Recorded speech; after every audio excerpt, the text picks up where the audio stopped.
नमस्कार दोस्तों, स्वागत है आपका फिर से एक बार हमारे YouTube चैनल वास्तविक बिहार में। आज हम आपके सामने एक ऐसी सच्चाई रखने वाले हैं जिसे सुनकर आप यह अच्छे से समझ जाएंगे कि बिहार के मजदूर पलायन क्यों करते हैं।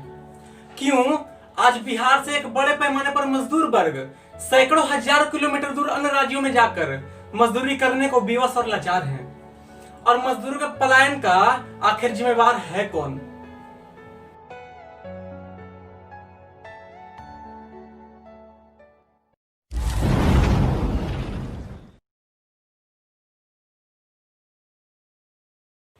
क्या हमारा बिहार शुरुआत से ऐसा था? क्या हमारे बिहार के मजदूरों की स्थिति शुरुआत से ऐसी थी? नहीं। अरे हमारा बिहार इंडस्ट्री का केंद्र हुआ करता था, इंडस्ट्री का गढ़ हुआ करता था। बिहार के भागलपुर को सिल्क सिटी के नाम से ही जाना जाता था, जहां का सिल्क केवल भारत में नहीं विदेशों तक में भेजे जाते थे।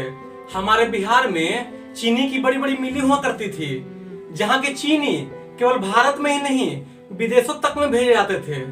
चीनी मिल की बात करें तो भारत में पहली चीनी मिल की स्थापना बिहार में ही की गई थी। बिहार के पूरे भारत के चीनी उत्पादों का 50% अकेले किया करती थी। अन्य राज्यों से मजदूर बिहार रोजगार की तलाश में आया करते थे, मगर ऐसा क्या हुआ कि आज बिहार में गिनती मात्र ही कारखाने रह गए हैं। बिहार में कुल चीनी मिलों की संख्या 28 है, लेकिन आज के दिनों में केवल 9 चीनी मिलें ही चालू है। जो बिहार अन्य राज्यों से आए लोगों को रोजगार देने का काम करती थी, आज उसी बिहार के मजदूर अन्य राज्यों में जाकर मजदूरी करने को मजबूर हैं। आज हम आपको बताएंगे कि ऐसा हुआ क्यों और किसने किया।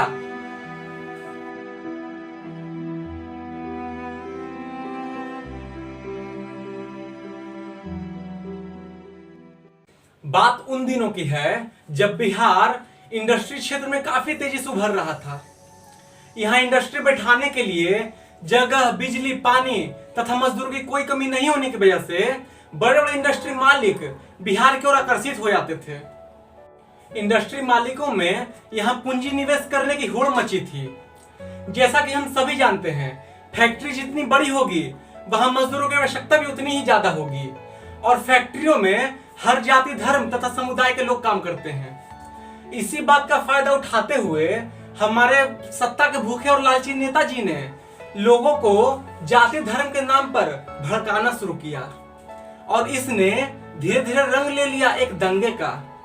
और इस दंगे की आड़ में कई बड़ी फैक्ट्रियों को आग के हवाले कर दिया गया, तो कुछ बची कुछ फैक्ट्रियों पर तालों का सख्त पहरा लगवा दिया गया।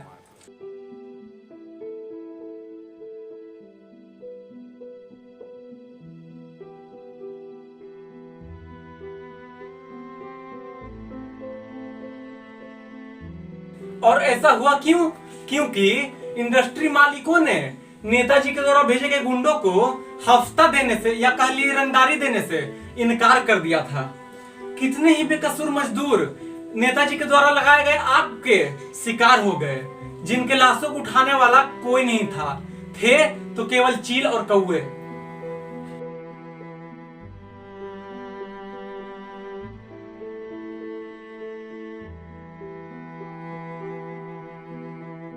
फैक्ट्रियों में मजदूरी कर गुजर बसर करने वाले लोग अब बेरोजगार हो चुके थे। तब वे अपने परिवार के भरण पोषण के लिए बिहार छोड़कर अन्य राज्यों में रोजगार की तलाश में जाने लगे। तब आरंभ हुआ बिहार से मजदूरों के पलायन का।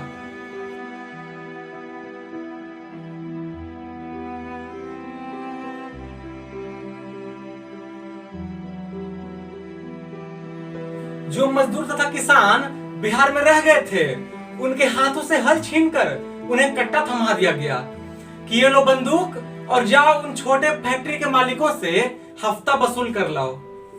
उस वक्त कोई भी माता पिता अपने बच्चों को बिहार में नहीं रहने देना चाहते थे। क्या पता कब नेताजी की नजर उनके बच्चों पे पड़ जाए और उन्हें भी उठाकर गुंडा बना दे। पर कहते हैं ना, वक्त गुजरने पर गहरे से गहरा जख्म भी भर जाता है।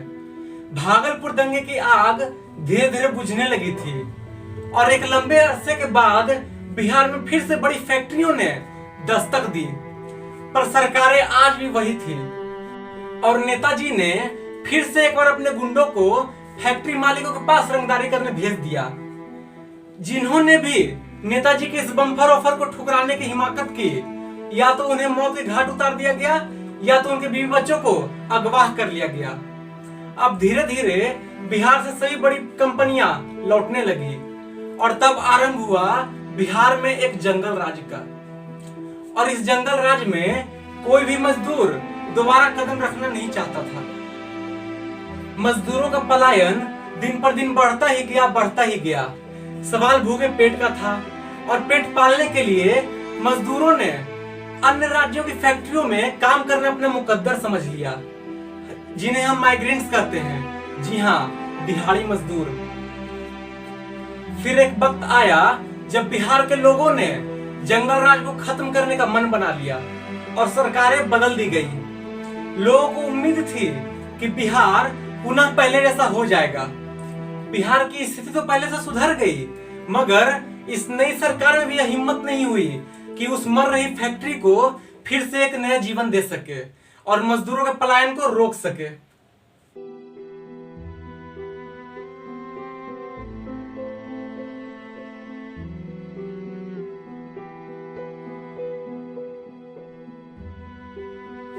आज भी अगर सरकार चाह ले तो क्या उन बंद पड़ी फैक्ट्रियों को पुनः खुलवाया नहीं जा सकता? मगर ये कैबिनेट, सांसद, कोर्ट, वकील इतनी मेहनत कौन करे? हमारी सरकारों के पास आज केवल 3 ही मुद्दे रह गए हैं: अच्छी सड़क, 24 घंटे बिजली और पानी। अच्छी सड़क इसलिए ताकि मजदूरों को पलायन करने में कोई असुविधा ना हो। बिजली इसलिए ताकि हम न्यूज चैनलों पर जरूरी मुद्दों को भूलकर वाहियात मुद्दों पर उनकी बकवास सुन सकें। और नेताजी, सारा पानी तो आपने हमें दे दिया, थोड़ा आप भी रख लेते, चुल्लू और पानी में डूब मरने का काम तो आता। अरे आंख खोलकर सही से देखिए मर्दे, इन 3 मुद्दों के अलावा भी कई जरूरी मुद्दे आपको दिखेंगे। आज जहां हर राज्य फैक्ट्री मालिकों को न्योता देकर बुला रही है, वहीं हमारे बिहार के सरकार पुरानी बंद पड़ी फैक्ट्रियों को पुनः खुलवाने का रीजनिंग नहीं सॉल्व कर पा रही है। खैर, अब देखते हैं कब बिहार में उस बंद पड़ी फैक्ट्रियों को खोला जाता है और कब बिहार से मजदूरों का पलायन रुकता है। तब तक के लिए सुरक्षित रहें और सतर्क रहें, क्योंकि बिहार में फिर से एक बार चुनाव का मौसम आ चुका है। धन्यवाद।